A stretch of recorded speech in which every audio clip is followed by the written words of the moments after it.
මතුගම අභිමානයේ පෙරගමන්කරු වෙන කවුද? මතුගම ආනන්ද ශාස්ත්‍රීය විද්‍යාලය. මම හිතන්නේ අපි මුලින් කියපු කතාව දැන් ඔප්පු වෙලා හමාරයි.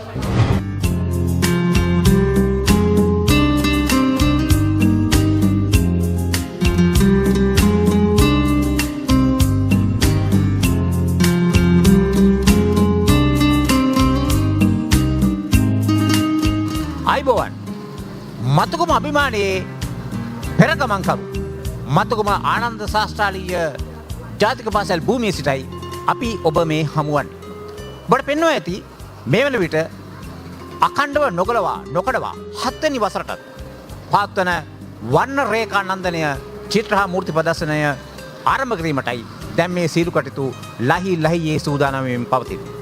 විශේෂයෙන්ම මේ කාර්යයේදී මේ පාසලේ චිත්‍ර විෂය හදාරන සිසුවියන් ඒ වගේම ඒ විෂය භාර ගුරු බවතුන් පුදුම කැපකිරීමකින් පරිත්‍යාගයකින් තමයි අද මේ කටයුතු සාර්ථක කිරීමට මේ උනන්දුව හා උත්සාහය දරන්නේ.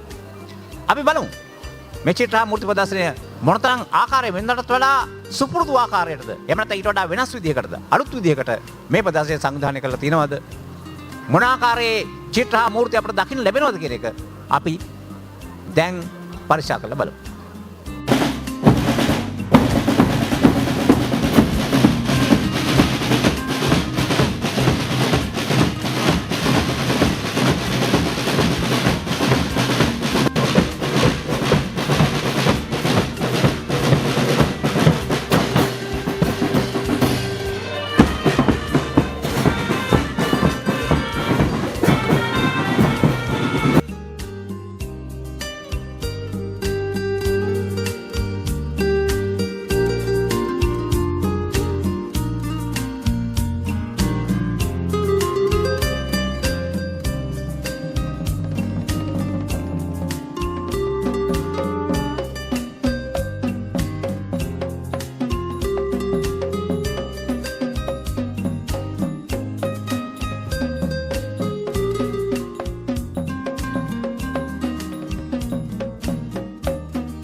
අද දවසේ චිත්‍ර ප්‍රදර්ශනයේදී ප්‍රාථමික අංශය, කනිෂ්ඨ ද්විතීයික අංශය, ද්විතීයික අංශය මේ සියලු අංශවල විවිධ නිර්මාණයන් ඔස්සේ ජයග්‍රාහී දරුවන්ට ප්‍රථම දෙවන ස්ථාන වගේම විශිෂ්ට කුසලතා දක්වපු සියලු දරුවන්ව ඇගීමේ උළෙලක් විදිහටත් මේ අවස්ථාව කරගෙන තියෙනවා. ඒක ඊටාම වටින දෙයක්. මොකද දරුවෝ තමන්ගේ නිර්මාණාත්මක කුසලතාවයන් එළි දක්වන පළමු තැන තමයි පාසල. ඒ නිසා පාසල තුලින් දැනුම විතරක් නෙවෙයි දැනුම කුසලතා ආකල්ප කියන මේ ත්‍රිත්වයත් ඒවා යහ ජීවන පුරුදු බවට පත් කරගෙන නිපුණයන් බවට පත්වීමත් අපිට දකින්න පුළුවන්.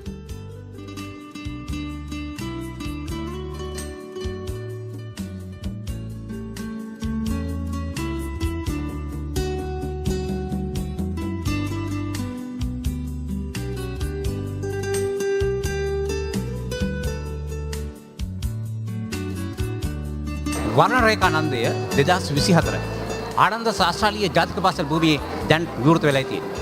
දැන් විශාල පිරිසක් මේ වන විට මේ චිත්‍ර ප්‍රදර්ශනය නරඹමිනුයි සිටින. මේ චිත්‍ර ප්‍රදර්ශනය මේ ආකාරයෙන් සාර්ථකව පවත්වා ගැනීමට අපට යෝධ ශක්තියක් වෙමින් මේ සියලු කටයුතු සංවිධානය කරමින් සිටින තවත් පුද්ගලෙක් ඉන්නවා. ඒ තමයි මේ ජාතික පාසලේ ගරු විදුහල්පතිතුමා.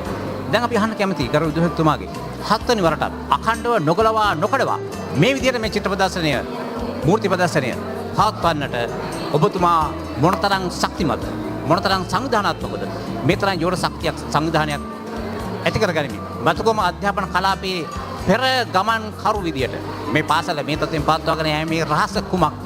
මොකද්ද මේ තරම් සෞන්දර්යාත්මක නැඹුරු ඔබතුමාගේ තියෙන කෙනෙක් මම අහන්න කැමතියි. මේ මොහොතේ අපිත් එක්ක සම්බන්ධ වෙනවා ගරු විදුහත්තුමා. චිත්‍ර ප්‍රදර්ශනය කියලා කිව්වට මේක ඇත්තටම චිත්‍ර පමණක් නෙවෙයි මූර්ති සහ වෙනත් නිර්මාණ සමූහයක් එක්තැන් වෙන ප්‍රදර්ශනය වෙන ස්ථානයක් විදිහටයි අපි මේ එලි දක්වන්නේ. මේක විශේෂත්වය තමයි දරුවන් පමණක් නෙවෙයි. විශේෂයෙන්ම අපේ ප්‍රාථමික අංශයේ දරුවන්ගේ පටන් 13 වසරේ ශිෂ්‍යයා දක්වා සෑම දරුවෙකුටම මෙම ප්‍රදර්ශනය සඳහා තමන්ගේ චිත්‍ර නිර්මාණ ඉදිරිපත් කරන්න අවස්ථාව ලබා දුන්නා. බොහොම පරීක්ෂාකාරීව තෝරා ගන්නා ලද එම චිත්‍ර ස්වාධීන විනිශ්චය මණ්ඩලයක් මගින් තෝරා ගැනීමකින් අනතුරුව ඒ විශිෂ්ට නිර්මාණ අද දවසේ මේ ආකාරයෙන් එලි දක්වනවා. ඒ වගේම මෙතන විශේෂත්වය තමයි දරුවන් පමණක් නෙවෙයි අපේ ආචාර්ය මණ්ඩලයේ ගුරු මහත්මයාත්මින්ටත් මෙම ප්‍රදර්ශනයේ යම් අවස්ථාවක් අපි ලබා දීලා දෙනවා. ඒ දරුවන් හා සම්බන්ධ වෙමින් කරන කාර්යයන්වල ඔවුන්ගේ දක්ෂතාවත් එලි දැක්වීම සඳහා ඒ අනුව අද දවසේ අපේ ආචාර්ය මණ්ඩලයේ ගුරු මහත්මයාත්මිනුත් යම් නිර්මාණ ප්‍රමාණයක් දරුවන් වෙනුවෙන් දැක බලා ගන්න මෙම ස්ථානයේ එලි දක්වලා තිනවා. ඒකත් මම හිතන්නේ මේ වසරේ අපි ගෙන ආපු යම් විශේෂ අවස්ථාවක් විදිහට මම දකිනවා.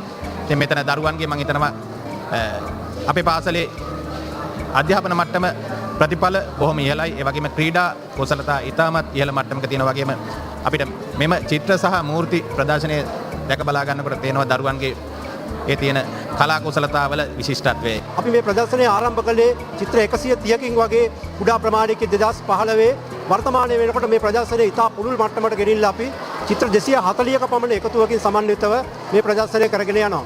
ඒ වගේම විවිධ කැටගරි එහෙම නැත්නම් විවිධ කාණ්ඩ යටතේ චිත්‍ර ප්‍රදර්ශනය කරලා තියෙනවා මේකේ. ඊට අමතරව චිත්‍ර මූර්ති, ඊට පස්සේ කම්බි මූර්ති, ඇසෙම්බල් ආර්ට්, ඒ වගේම අපි මේ පාර අලුත් නිර්මාණ එකතු කරා. ගුරුවරුන්ගේ නිර්මාණ සමුදායකුත් මේ චිත්‍ර ප්‍රදර්ශනය සඳහා එකතු කරා. ඒකෙන් අපි බලාපොරොත්තු වෙනවා ළමයින්ට ගුරුවරුන්ගේ හැකියාවන් ඒ වගේම ගුරුවරුන්ගේ ඉගෙන ගන්න යමක් ඒක තුළ ඇති කියලා. ඒක නිසා මේ වෙනකොට මේ ප්‍රදර්ශනය ඉතා උත්කර්ෂවත් අන්දිම පැවැත්වෙනවා. අපි මේ ප්‍රදර්ශනය අද සහ හෙට දින උදෑසන 8 ඉඳලා හවස 4 වෙනතුරු ජනතාව වෙනුවෙන් විවෘත කරලා තියෙනවා. විශේෂයෙන්ම සිහිපත් කරන්න ඕනේ අපේ විද්‍යාලයේ චිත්‍රාංශයේ ගුරු මහත්මින් ඔවුන් එකා වගේ මෙම දරුවන් හා එක්ව මෙම ප්‍රදර්ශනය මේ ආකාරයෙන් එලි දක්වන්න අති විශාල මහන්සියක් ගත. මේක දවස් කීපයක මහන්සියක් ප්‍රතිඵලයක් නෙවෙයි. මේක ආරම්භ කරේ සැලසුම් කරේ අපේ වාර්ෂික සැලැස්මේ අංගයක් විදිහට වර්ෂයේ මුල සැලසුම් කරලා ක්‍රමක්‍රමයෙන් දරුවන් ඒ සඳහා යොමු කරමින් මාස ගණනාවක ප්‍රයත්නයක් විදිහට අද දවසේ මේ අපූර්ව ප්‍රදර්ශනය මේ ආකාරයෙන් එලි දක්වනවා. ඇත්තටම ගොඩක් සතුටුයි මේ ප්‍රදර්ශනය බලන්න ආවෙක් ගැන. ඇත්තටම මේක දැක වෙලාව අපි ගොඩක් පුදුම වුණා. ඒ තරම් ලස්සන චිත්‍ර තියෙනවා මේකේ. ඉතින් චිත්‍ර කරන ළමයි විදිහට මේ අපිට මට ගොඩක් සතුටුයි. මේ වගේම ගොඩක් අත්දැකීම් ලබා ගත්තා මේ චිත්‍ර අඳින විදිහ ගැන, පාට කරන විදිහ ගැන. ඉතින් මේ චිත්‍ර ප්‍රදර්ශනයේ තියෙන මේ ඉස්කෝලේ තියෙන හැම පාරකම වගේ අපි එනවා මේක බලන්න. ඇවිල්ලා ගොඩක් අත්දැකීම් ලබා ගන්නවා. ඉතින් මේ විදිහට ලස්සන චිත්‍ර මේ ළමයින්ට තව ගොඩක් හොඳට අඳින්න පුළුවන් වෙන්න කියලා අපි මම ප්‍රාර්ථනා කරනවා. මට කියන්න ඕනේ සාමාන්‍යයෙන් දරුවෝ එකම ශාස්ත්‍රයක් ඔස්සේ තමන්ගේ හැකියාවන් පෙන්වන වෙලාවක විවිධ ශාස්ත්‍ර ඔස්සේ මේ වෙනකොට දරුවන්ගේ නිර්මාණ ගොඩක් එලි දක්වලා තියෙනවා. එතනින් සාම්ප්‍රදායික චිත්‍ර ඇරුණාම සාම්ප්‍රදායිකත්වයෙන් ඔබට ගිහිල්ලා විවිධ ශාස්ත්‍ර ඔස්සේ සිතුවම් නිර්මාණය කරලා තියෙනවා. ළමයින්ගේ ගොඩාක් ගුරුවරුන්ගෙන් අත්දැකීම් ලබා ගන්නවා වගේම විවිධ මාධ්‍යයන් ඔස්සේ යමින් ඒ නිර්මාණ සිතුවම් කරන දරුවෝ යොමු වෙලා තියෙනවා. සිතුවම් විතරක් නෙමෙයි මම මේ ඉන්න තැන තියෙන මූර්ති විවිධ මූර්ති ඔස්සේ දරුවන්ගේ දක්ෂතා එලි දක්වන්න ඕන යොමු වෙලා තියෙනවා. ඇත්තටම සතුටුයි. ඊළඟ වර්ණරේඛානන්දේ 8 ඔස්සේ අපි උත්සාහ කරනවා මීටත් වඩා හොඳ නිර්මාණ රැසක් ඉදිරිපත් කරන්න. මම මේ ප්‍රදර්ශනයේ මේ හැමදාම චිත්‍ර ටික බැලුවා. මේ බලපු ඒවා තුලින් මට ඇත්ත වශයෙන්ම මේ චිත්‍ර කලාවේ තියෙන කිසියම් සම්දිස්ථානයකට නැත්නම් අපේ ජීවිතයේ මින් පෙර මගේ මතකයන් අවුස්සන අවස්ථාවකට මමපත් වුණා කියලා හිතනවා. මමත් මේ වගේ පාසල් යන කාලේ චිත්‍ර ඇඳලා මේ වගේ ප්‍රදර්ශන වලට සහභාගී වුණා. ඊට පස්සේ මම නිලධාරියෙක් වශයෙන් මම මෙවැනි ප්‍රදර්ශන පැවැත්තුවා. ඉතින් මෙන්න මේ කරුණු ඔස්සේ මට මෙතෙන්ට ආවට පස්සේ මේ අතීතයට මම මේ ගෙන ගියා කියන එක විශේෂයෙන් මතක් කරන්න ඕන. අනික මේ නිර්මාණ ගැන කතා කරනවා නම් මෙතන නිර්මාණ රාශියක් තියෙනවා. අපේ චිත්‍ර විෂය ක්ෂේත්‍රයේ අපි විෂය නිර්දේශානුගතව උගන්වන සෑම අන්ත්‍රයක්ම මෙතන නියෝජනය වෙනවා කියන එක මට කියන්න පුළුවන්. ඒ සඳහා ගත්ත වෑයම ආනන්ද ශාස්ත්‍රාලයේ ගරු විදුහල්පතිතුමා රන්දුණු මැතිතුමා ඇතුළු ඒ වගේම චිත්‍රාංශයේ අපේ ශිල්පීන් විදිහටත් කටයුතු කරන අපේ ආදරණීය ගුරු භවතුන් සිව් දෙනාම ජගත් මැතිතුමා කමල් මැතිතුමා පූර්ණි මැතිනිය ඒ වගේම සුදීරා මැතිනිය ගත්ත මේ වෑයම දින ගණනාවක මහා ප්‍රයත්නයක අවසන් ඵලය අද භුක්ති විඳින දවස මම හිතන්නේ ඊටාම විශිෂ්ට චිත්‍ර ප්‍රදර්ශනයක් අපිට දැක ගන්න පුළුවන් ආනන්ද ශාස්ත්‍රාලයේ ප්‍රධාන ශාලාවට පැමිණියොත්. මගේ පාසල ඩීඩී ඇතුළත් මුදලි විද්‍යාලය. අපේ පතුගම් ප්‍රදේශයේ ආබද පාසලක් වෙච්ච ආනන්ද ඉස්කෝලේ අද ලස්සන චිත්‍ර ප්‍රදර්ශනයක් තිබ්බා. ඇත්තම ඉතින් හරියම ලස්සනයි. තමන්ගේ කුසලතාව වර්ධනය කරගෙන චිත්‍ර ඇඳීමේ දක්ෂතාව තවත් දියුණු කරගන්න මේ කටට අධිෂ්ඨාන පූර්වක පුළුවන් වෙන්න කියලා මම ප්‍රාර්ථනා කරනවා. වර්ණ රේඛා නන්දනය 2024 මතුගම අධ්‍යාපන කලාපයේ පුරාවට අද පූර්වාදර්ශයක් සපයවි. මතුගම ආනන්ද ශාස්ත්‍රාලය විසින් සංවිධානය කරනු ලැබූ චිත්‍ර මූර්ති ප්‍රදර්ශනයයි ඔබේ නැරඹී. මම හිතනවා අපි මුලින් දීපු පූර්වාදර්ශය ඒ මොකද්ද? මතුගම අභිමානයේ පෙරගමන්කරු වෙන කවුද? මතුගම ආනන්ද ශාස්ත්‍රාලය විද්‍යාලය. මම හිතන්නේ අපි මුලින් කියපු ඒ කතාව දැන් ඔප්පු වෙලා හමාරයි. මුළු මතුගම අධ්‍යාපන කලාපයේම මේ ආනන්ද ශාස්ත්‍රාලයේ තරම් චිත්‍ර කලාවට ප්‍රමුඛ ස්ථානයක් දීපු පාසලක් මම නම් දැකලා නැහැ. මොකද මේ වර්ණ රේඛා නන්දනේ වර්ෂ ගණනාවක් තිස්සේ එක දිගට අඛණ්ඩව නොකඩවා නොගලවා අවුරුදු පතා පැවැත්වුවේ මතුගම ආනන්ද ශාස්ත්‍රාලයේ පමණයි. ඉතින් ඒ නිසා අපි හිතනවා මේ සෞන්දර්යාත්මක ප්‍රවේශය තුළ මතුගම ආනන්ද ජාතික පාසලට සමකර හැකි පාසලක් මේ මතුගම කලාපයේ තවත් අපට දැකිය නොහැකි බව.